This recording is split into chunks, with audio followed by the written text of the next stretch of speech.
What is up, geeks and geekettes? This is JC with the Countdown City Geekcast. I'm joined here by the newest Geekcast member, Kathy. Hello. And we're joined today with Robert Picardo. Hello, JC. All right. So, first of all, is this your first time in San Antonio?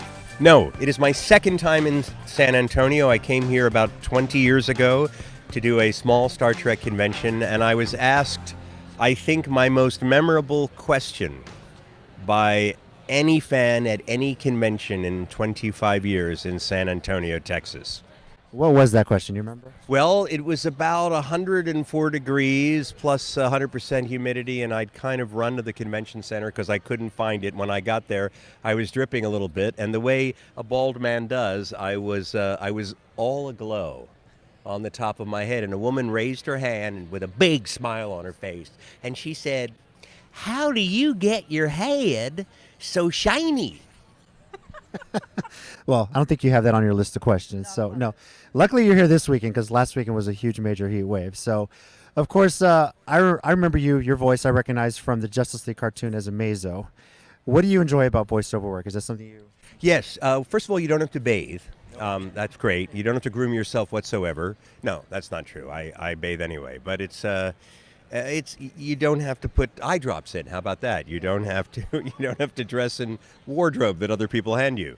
They get really terrific actors to do voiceover work. So you're often working with people that you've worked with before, either on camera or another voiceover work, and it's a lot of fun. I just did a brand new voiceover book with Kate Mulgrew and Zach Quinto, and it's called Expeditionary Force. I think it's it's an original on Audible.com or whatever. But I had a ball doing it because I got to play a couple of wildly different characters.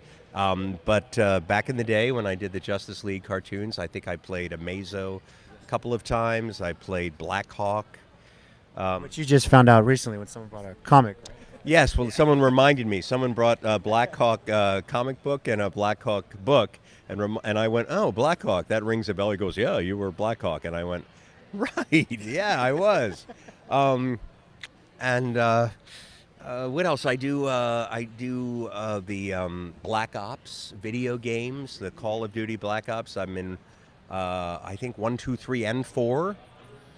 And they call me their lucky charm, the people at Treyarch who make those games, because I think I'm the only actor who's been in all 4 of the Black Ops. As long as you got good luck, that you keep finding work, right? Yeah, good luck. It's good luck. Good luck is good luck, yes. Now, what you're most well known for, of course, is, at least for us, is Star Trek Voyager. So I'm going to hand this mic off to Kathy. She's got some great questions for you.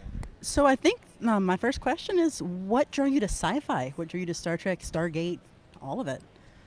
Well, we get auditions. Our agents submit us for different things, and I never would have necessarily pegged myself in science fiction. Growing up, I loved horror movies more than science fiction. I liked the classic Universal, Frankenstein, werewolf movies like that. I guess the first real science fiction movie to grab me probably wasn't 2001 the way it was for everyone else. It was probably the E.T. and Close Encounters, and certainly Alien, which is both a horror movie and a sci-fi movie, was a big favorite of mine. But I would not necessarily have cast me in that genre, but I got an audition for Star Trek. And I had just turned 40 years old, and I had 2 young kids that I thought, hey, if I get on a Star Trek series, they'll go to college. So that's what drew me to science fiction.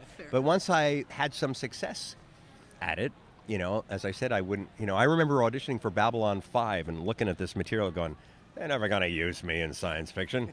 But I was wrong.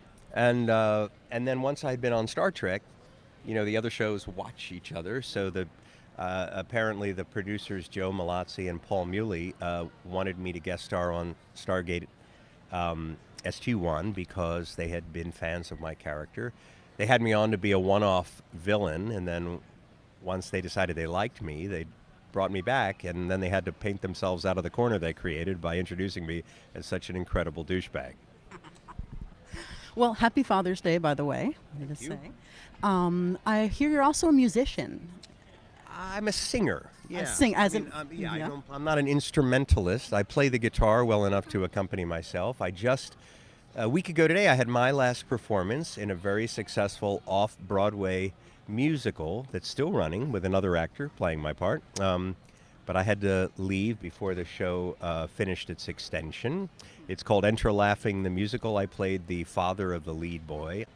I had a great song in the second act with another guy in the cast. It was sort of a "What's the Matter with Kids Today" type number with a dance break in it. I don't know if that was my last dance break on stage in my career, but I did pretty darn well. So Excellent. it was a lot of fun.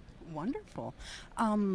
I think the real question that all the Trekkies want to know is, what was it like to sit in the captain's chair?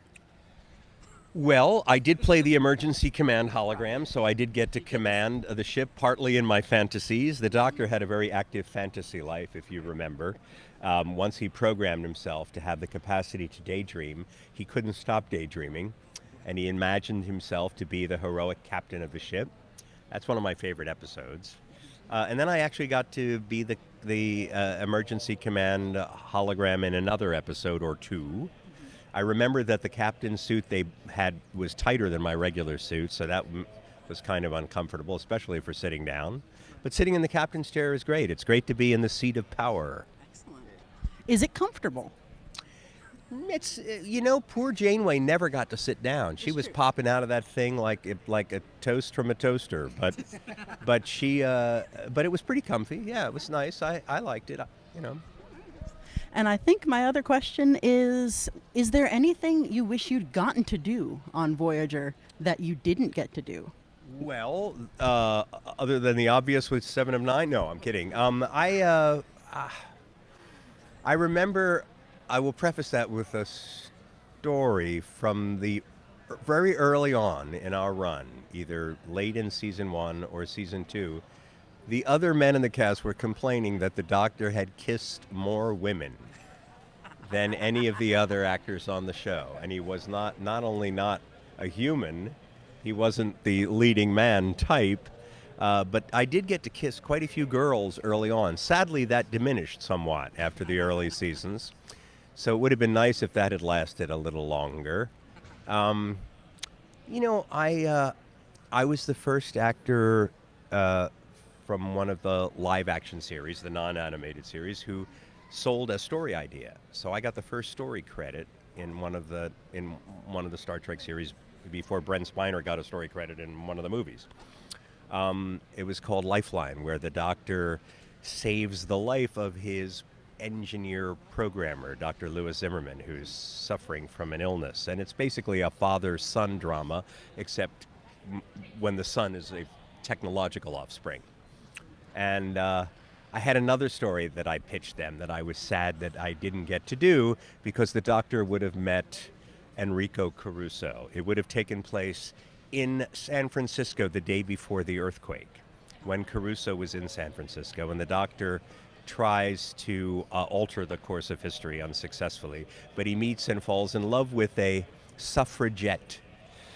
So I thought that was a cool story idea. I pitched them, they liked it, but in the last season we did other time travel, so you can only do so many time travel stories per season on Star Trek, apparently. Remember that if you're a potential Star Trek writer. Got it. All right, well, thank you. Do you have other questions? I don't. I think you covered everything, although I thought you were going to ask him for medical advice if he has any. Oh, that's right. You have any medical advice? How often do people ask you for medical advice? Enough, enough. I do get asked. I was a doctor on China Beach, the Vietnam War drama I did in the late 80s and early 90s. So I was 4 years of practicing on that, and 7 years in Voyager. That's 11 years as a television doctor. I think by now I should get an honorary degree. I think that's longer than my GP. I'd like to be able to practice, but only on fictional characters. You're speaking to a doctor right here, so yeah. Not yet? You're published at least, so. Well, thank you, Mr. Picardo, for coming to San Antonio Celebrity Fan Fest, speaking with us. All right. For the Countdown City Geekcast, I'm JC with Kathy and Mr. Picardo. We'll see you next time.